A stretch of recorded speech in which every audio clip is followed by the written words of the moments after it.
দারুণ স্বাদের একটা রেসিপি নিয়ে চলে এলাম তোমাদের সামনে। শুকনো মাছ ধুয়ে নিয়েছি, রসুন পেঁয়াজ রেডি করে নিয়েছি, টমেটো কেটে নিয়েছি, ধনেপাতা কেটে নিয়েছি, এখানে সিম আর আলু কেটে নিয়েছি, এখানে পুঁই মিটুলি রেডি করে নিয়েছি। ধুয়ে শুকনো মাছ ভেজে নিচ্ছি। প্রথমে হয়ে গেছে ভাজা। সরষের তেলের মধ্যে দিয়ে দিলাম কেটে রাখা পেঁয়াজ।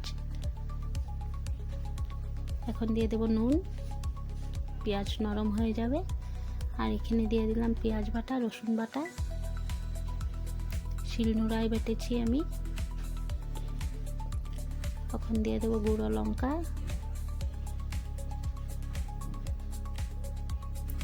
হলুদ গুঁড়ো,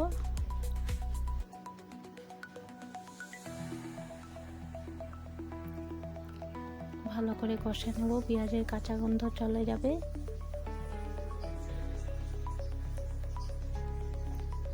কাঁচা গন্ধ চলে গেছে পেঁয়াজের। এখন দিয়ে দিলাম পুঁই মিটুলি।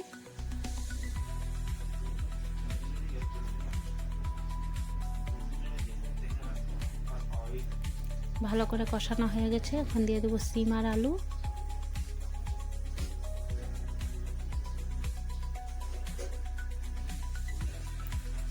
সব কিছু ভালো করে কষানো হয়ে গেছে। এখন দিয়ে দিলাম পুঁই পাতা।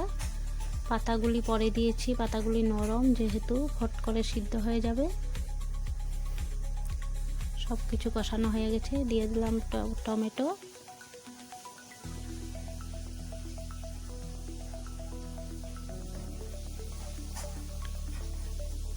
এখন দিয়ে দেবো অল্প পরিমাণে জল।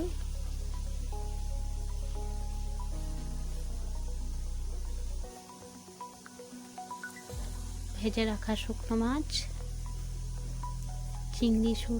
চিংড়ি আর লটে শুকনো মাছ নিয়েছি।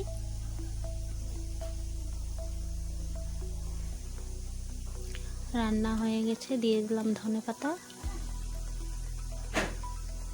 খুব ভালো লাগে খেতে এই তরকারিটা।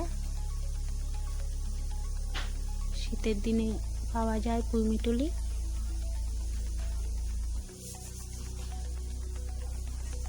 হয়ে গেছে।